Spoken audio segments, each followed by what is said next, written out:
प्रश्न क्रमांक 1. पुणे जिल्हा महाराष्ट्रातील कोणत्या प्रशासकीय विभागामध्ये येतो?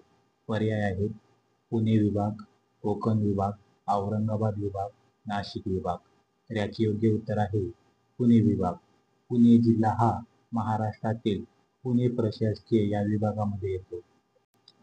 प्रश्न क्रमांक 2. पुणे जिल्हा महाराष्ट्रातील कोणत्या प्रादेशिक विभागामध्ये येतो? पर्याय आहेत कोकण, पश्चिम महाराष्ट्र, औरंगाबाद, विदर्भ. तर या प्रश्नाचे योग्य उत्तर आहे पश्चिम महाराष्ट्र. पुणे जिल्हा पश्चिम महाराष्ट्र या प्रादेशिक विभागामध्ये येतो. प्रश्न क्रमांक 3. पुणे जिल्ह्याचे मुख्यालय कोणत्या ठिकाणी आहे? पर्याय आहेत पुणे, सिंहगड, रायगड, बारामती. तर याचे योग्य उत्तर आहे पुणे. प्रश्न क्रमांक 4. पुणे जिल्ह्यामध्ये एकूण किती तालुक्याचा समावेश होतो? पर्याय आहेत 12 तालुके, 13 तालुके, 14 तालुके, 15 तालुके. तर या प्रश्नाचे योग्य उत्तर आहे 14 तालुके. पुणे जिल्ह्यामध्ये सध्या 14 तालुके आहेत. प्रश्न क्रमांक 5. पुणे जिल्ह्याच्या उत्तरेस व पूर्वेस कोणत्या जिल्ह्याची सीमा लागून आहे? पर्याय आहेत सोलापूर, नगर, सातारा, सांगली. तर या प्रश्नाचे योग्य उत्तर आहे नगर. पुणे जिल्ह्याच्या उत्तरेस व पूर्वेस अहिल्यानगर या जिल्ह्याची सीमा लागून आहे. प्रश्न क्रमांक 6. पुणे जिल्ह्याच्या आग्नेयेस कोणत्या जिल्ह्याची सीमा लागून आहे? पर्याय आहेत सोलापूर जिल्हा, कोल्हापूर जिल्हा, सातारा जिल्हा, सांगली जिल्हा. तर या प्रश्नाचे योग्य उत्तर आहे सोलापूर जिल्हा. पुणे जिल्ह्याच्या आग्नेयेस सोलापूर जिल्ह्याची सीमा आहे. प्रश्न क्रमांक 7. पुणे जिल्ह्याच्या दक्षिणेस कोणत्या जिल्ह्याची सीमा लागून आहे? पर्याय आहेत सातारा, सांगली, रायगड, सोलापूर. तर या प्रश्नाचे योग्य उत्तर आहे सातारा. पुणे जिल्ह्याच्या दक्षिणेस सातारा जिल्हा आहे. प्रश्न क्रमांक 8. पुणे जिल्ह्याच्या पश्चिमेस कोणत्या जिल्ह्याची सीमा लागून आहे? पर्याय आहेत सातारा जिल्हा, सांगली जिल्हा, ठाणे जिल्हा, रायगड जिल्हा. तर या प्रश्नाचे योग्य उत्तर आहे रायगड जिल्हा. पुणे जिल्ह्याच्या पश्चिमेस रायगड जिल्हा आहे. प्रश्न क्रमांक 9. पुणे जिल्ह्याच्या वायव्येस कोणत्या जिल्ह्याची सीमा लागून आहे? पर्याय आहेत सातारा जिल्हा, सांगली जिल्हा, ठाणे जिल्हा, रायगड जिल्हा. तर या प्रश्नाचे योग्य उत्तर आहे ठाणे जिल्हा. पुणे जिल्ह्याच्या वायव्येस ठाणे जिल्हा आहे. प्रश्न क्रमांक 10. पुणे जिल्ह्यामधील प्रमुख नदी कोणती आहे? पर्याय आहेत कृष्णा नदी, इंद्रायणी नदी, भीमा नदी, निळा नदी. या प्रश्नाचे योग्य उत्तर आहे भीमा नदी. पुणे जिल्ह्यामधील प्रमुख नदी भीमा नदी आहे. प्रश्न क्रमांक 11. वेळवंडीवरील भाटघर धरणाच्या जलाशयाचे नाव काय आहे?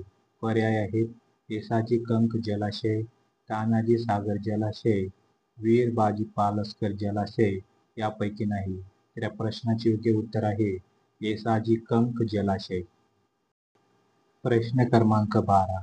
पुणे जिल्ह्यामधील आंबी नदीवरील पानशेत धरणाच्या जलाशयाचे नाव काय आहे? पर्याय आहेत शंकर सागर जलाशय, अशोक सागर जलाशय, तानाजी सागर जलाशय. तर या प्रश्नाचे योग्य उत्तर आहे तानाजी सागर जलाशय. प्रश्न क्रमांक 13. पुणे जिल्ह्यामधील मोशी नदीवरील वरंसगाव धरणाच्या जलाशयाचे नाव काय आहे? पर्याय आहेत वीर बाजी पालसकर जलाशय, येसाजी कंक जलाशय, तानाजी सागर जलाशय. यापैकी नाही. या प्रश्नाचे योग्य उत्तर आहे वीर बाजी पालसकर जलाशय. प्रश्न क्रमांक 14. पुणे जिल्ह्यामधील तळेगाव या ठिकाणी कशाचा उद्योग आहे? पर्याय आहेत मच्छीमारी उद्योग, काच उद्योग, कापूस उद्योग. यापैकी नाही. तर या प्रश्नाचे योग्य उत्तर आहे काच उद्योग. प्रश्न क्रमांक 15. पुणे जिल्ह्यामधील कोणत्या ठिकाणी संरक्षण साहित्य निर्मिती कारखाना आहे? पर्याय आहेत सिंहगड, खिडकी, देहू रोड, पुरंदर, आंबेगाव. तर या प्रश्नाचे योग्य उत्तर आहे खिडकी, देहू रोड. प्रश्न क्रमांक 16. पुणे जिल्ह्यामधील पुणे विद्यापीठाची स्थापना कोणत्या वर्षी झाली? पर्याय आहेत 1919, 1929, 1939, 1949. तर या प्रश्नाचे योग्य उत्तर आहे 1949. पुणे विद्यापीठाची स्थापना 1949 रोजी झाली होती. प्रश्न क्रमांक 17. पुणे विद्यापीठात काय म्हणून ओळखले जाते? तर या प्रश्नाचे योग्य उत्तर आहे पूर्वेकडील ऑक्सफोर्ड. प्रश्न क्रमांक 18. टिळक महाराष्ट्र विद्यापीठाची स्थापना कोणत्या वर्षी झाली? पर्याय आहेत 1911, 1921, 1931, 1941. तर या प्रश्नाचे योग्य उत्तर आहे 1921. टिळक महाराष्ट्र विद्यापीठाची स्थापना 1931 रोजी झाली होती. प्रश्न क्रमांक 19. श्री शिवछत्रपती क्रीडा विद्यापीठ कोणत्या ठिकाणी आहे? पर्याय आहेत ठाणे, पुणे, मुंबई, रायगड. तर या प्रश्नाचे योग्य उत्तर आहे पुणे. प्रश्न क्रमांक 20. पुणे शहर कोणत्या नदीच्या किनाऱ्यावर वसलेलं आहे? पर्याय आहेत भीमा नदी, मुळा मुठा नदी, निळा नदी यापैकी नाही. तर या प्रश्नाचे योग्य उत्तर आहे मुळा मुठा नदी. पुणे शहर मुळा मुठा नदीच्या किनारी वसलेले आहे. प्रश्न क्रमांक 21. छत्रपती शिवाजी महाराजांनी 5 एप्रिल 1663 रोजी शाहिस्ते खानाची बोटे कुठे कापली? पर्याय आहेत लाल महाल, बांद्रा महाल, काळा महाल, हिरवा महाल. तर या प्रश्नाचे योग्य उत्तर आहे लाल महाल. प्रश्न क्रमांक 22. आळंदी या ठिकाणी कोणत्या संतांनी समाधी घेतली होती? पर्याय आहेत संत तुकाराम, संत ज्ञानेश्वर, संत एकनाथ, संत जनाबाई. तर या प्रश्नाचे योग्य उत्तर आहे संत ज्ञानेश्वर. आळंदी या ठिकाणी संत ज्ञानेश्वरांनी समाधी घेतली होती. प्रश्न क्रमांक 23. संत तुकाराम महाराजांची जन्मभूमी पुणे जिल्ह्यामधील कोणत्या ठिकाणी आहे? पर्याय आहेत आळंदी, लोणावळा, खंडाळा, देहू. तर या प्रश्नाचे योग्य उत्तर आहे देहू. संत तुकाराम महाराजांची जन्मभूमी देहू या ठिकाणी आहे. प्रश्न क्रमांक 24. भीमाशंकर या ठिकाणी कोणत्या नदीचा उगम होतो?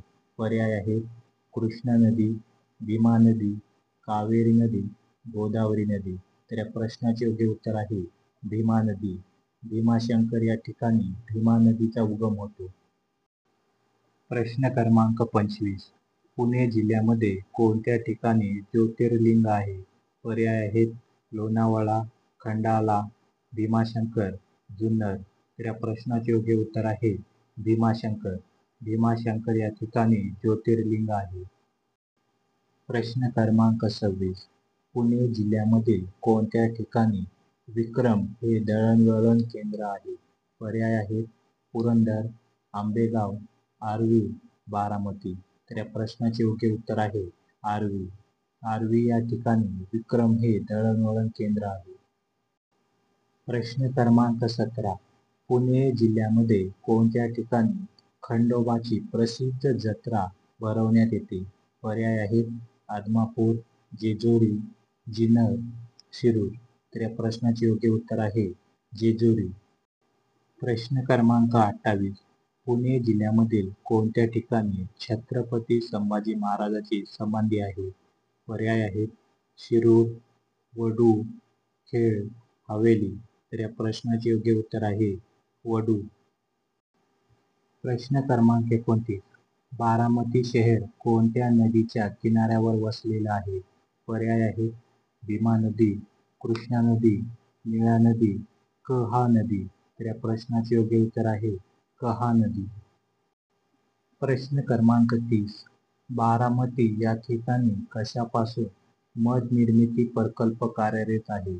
पर्याय आहेत आंब्यापासून, द्राक्षापासून, संत्र्यापासून, ऊसापासून. तर या प्रश्नाचे योग्य उत्तर आहे द्राक्षापासून. प्रश्न क्रमांक 31. महाराष्ट्रातील अष्टविनायकांपैकी किती गणपतीचे मंदिरे पुणे जिल्ह्यामध्ये आहेत? पर्याय आहेत 4, 5, 6, 7. तर या प्रश्नाचे योग्य उत्तर आहे 5. अष्टविनायकाची एकूण 5 मंदिरे पुणे जिल्ह्यामध्ये आहेत. प्रश्न क्रमांक 32. भीमाशंकर हे ठिकाण कशासाठी प्रसिद्ध आहे? पर्याय आहेत अभयारण्य, ज्योतिर्लिंग, थंड हवेचे ठिकाण, वरील सर्व. तर या प्रश्नाचे योग्य उत्तर आहे वरीलपैकी सर्व. प्रश्न क्रमांक 33. पुणे जिल्ह्यामध्ये सर्वोच्च शिखर कोणते आहे? पर्याय आहेत ब्रह्मगिरी, हनुमान, महाबळेश्वर, तोरण. तर या प्रश्नाचे योग्य उत्तर आहे तोरण. पुणे जिल्ह्यामधील सर्वोच्च शिखर तोरण आहे. प्रश्न क्रमांक 34. पुणे जिल्ह्यामध्ये तोरण या सर्वोच्च शिखराची उंची किती मीटर आहे? पर्याय आहेत 1304, 1404, 1504, 1604. तर याचे योग्य उत्तर आहे 1404.